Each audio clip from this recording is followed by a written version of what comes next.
Alvíceras. Vocabulário de filosofia de Regis Jolivet. A palavra hoje, apetite, que vem do latim appetitus, que significa busca. Quando você busca alguma coisa, você está interessado em achar alguma coisa.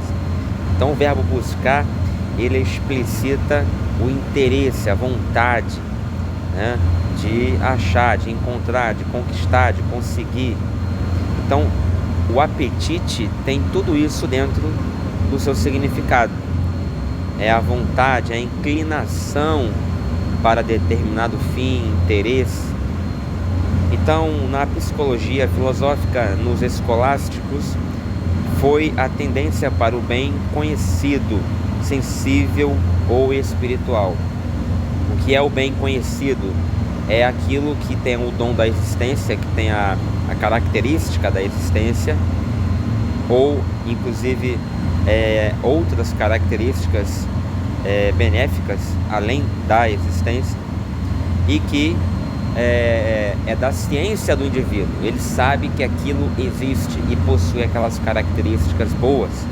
Então ele tem uma tendência natural para dominar aquilo, possuir aquilo, ter o acesso àquilo. Por exemplo,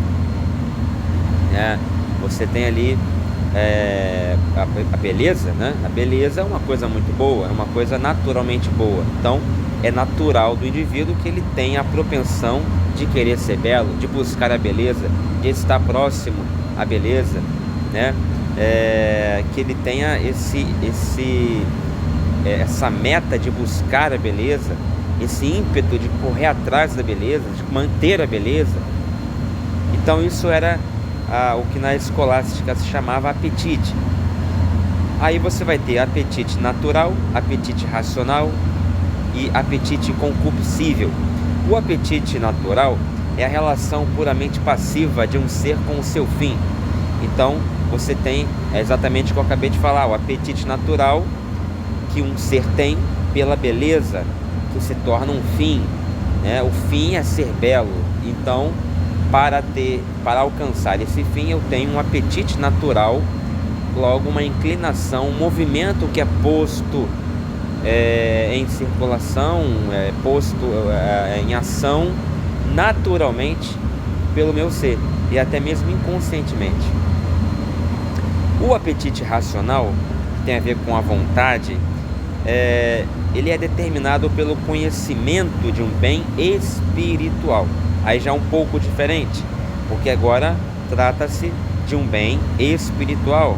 Então eu digo que determinado indivíduo tem um apetite racional por Deus, a partir do momento que ele conhece a Deus, a partir do momento que ele acredita na sua existência, ele então vai tender a ele, né? Ele vai querer conhecê-lo, querer obedecê-lo, querer servi-lo. Então esse é o apetite racional. Mas por que racional? Se é um apetite que está em busca de algo espiritual. Racional não tem a ver com a matéria, não é oposto ao espírito, já que racional lembra a razão e espírito lembra a fé. Fé e razão não são polos opostos de uma dura realidade existencial?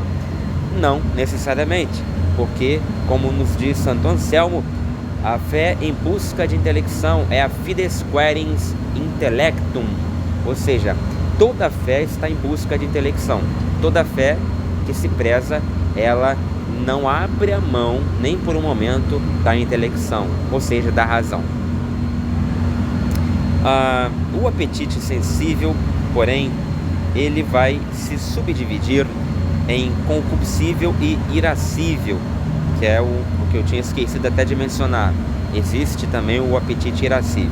Pois bem, então esse apetite racional que busca o bem espiritual, ele pode ser um apetite concupiscível ou um apetite irascível. Um apetite racional concupiscível tem-se por objeto o bem que se quer obter ou o mal que se quer evitar. Logo, por exemplo, o apetite concupiscível pela santidade é, na verdade, uma vontade de se evitar o pecado, né? O apetite concupiscível por dons espirituais é, na verdade, uma vontade de obter esse bem espiritual. Então veja, eu tenho um apetite concupiscível pela santidade, porque eu quero evitar o pecado. E eu tenho um apetite concupiscível pelos dons espirituais, por exemplo, de profecia, porque eu quero realmente ter esse dom. Já no apetite racional irascível, temos por objeto especial um bem ou um mal difíceis de obter ou de afastar. Então, da mesma maneira, eu posso citar o pecado. O pecado é um bem, aliás, o pecado é um bem. A santidade é um bem, totalmente oposta ao mal, que é o pecado, que é representado pelo pecado. Só que a santidade é um bem especial demais e muito difícil de obter. Muito difícil de obter. Então, a dificuldade de se obter a santidade pode fazer com que eu me ire na busca por ela, numa ira boa. Não vou dizer uma ira santa, tá? Mas uma ira boa. Irai-vos, pois não pequeis. É assim que vai dizer Jesus Cristo. É dessa ira que ele está falando, da ira boa, aquela que motiva você a correr em busca de bons resultados, aquela que faz você tomar atitudes boas, inteligentes, que vão trazer um benefício ou que vão trazer algum aprendizado, né? Vão causar alguma coisa boa. Ele mesmo entrou lá no templo e botou para fora os vendilhões, os cambistas, aqueles vendedores de muambas que estavam fazendo isso dentro do templo, da casa de Deus, né?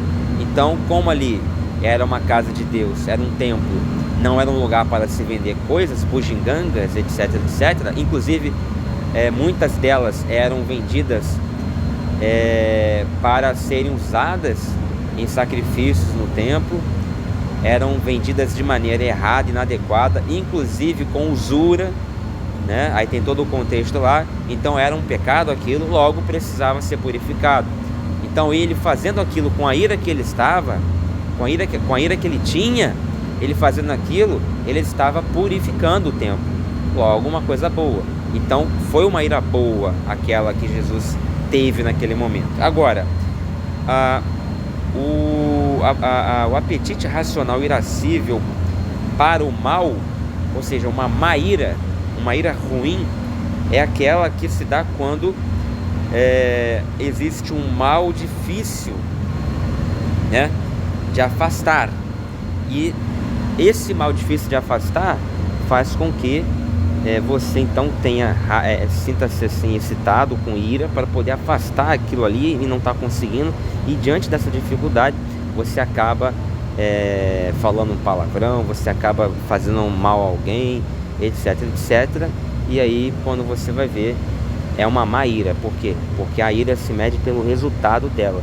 A ira se mede pelo benefício ou pelo malefício consequente dela. Se ela trouxe um malefício, então ela não foi uma ira boa, ela foi uma ira ruim. Então, nesse caso, se eu tenho um mal difícil de afastar, por exemplo, o próprio pecado, né? O pecado é um mal. Dependendo do pecado, por exemplo, um vício de fumar, né? Um vício de fumar é um vício, é um mal ruim. E é difícil de afastar, porque para aquele que é viciado é muito difícil simplesmente dizer não ao vício. Ele tem que lutar com aquilo ali. Naquela ira de fazer aquilo ali, ele pode tomar uma atitude errada, uma atitude impensada, né? E se for dependendo da droga, né, ele pode cometer um ato de loucura. Ele pode, por exemplo, ele é viciado em fumar crack, por exemplo, né? Que é muito pior do que um cigarro. Ele pode, na luta para afastar aquele vício, naquela coisa de abstinência, né, ele pode querer de repente ter um problema de saúde e uma crise de abstinência séria que pode levá-lo até a morte, ou roubar a própria mãe, assaltar o próprio pai, para que ele possa ter dinheiro para comprar uma pedra de crack, esse tipo de coisa que a gente ouve todos os dias aí, né? Então, realmente, seria uma ira, né? Ruim, uma ira ruim. Ou quando eu estou irado com alguma coisa e agrido alguém, xingo alguém, né? Eu quero que a coisa dê certo, para que a coisa dê certo, aliás, para que essa coisa dê certo, eu preciso que alguém me ajude, né? Eu preciso que alguém, por exemplo, não cometa certos erros.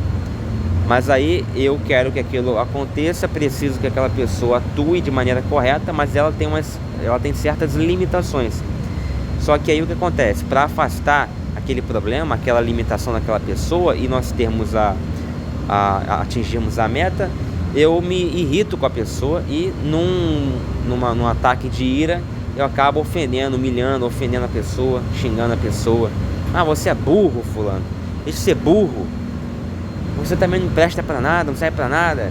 Quer dizer, aí é uma ira que veio sobre mim, mas eu não usei de maneira inteligente. Então é uma ira ruim, é um apetite irascível, mas ruim, tá bom?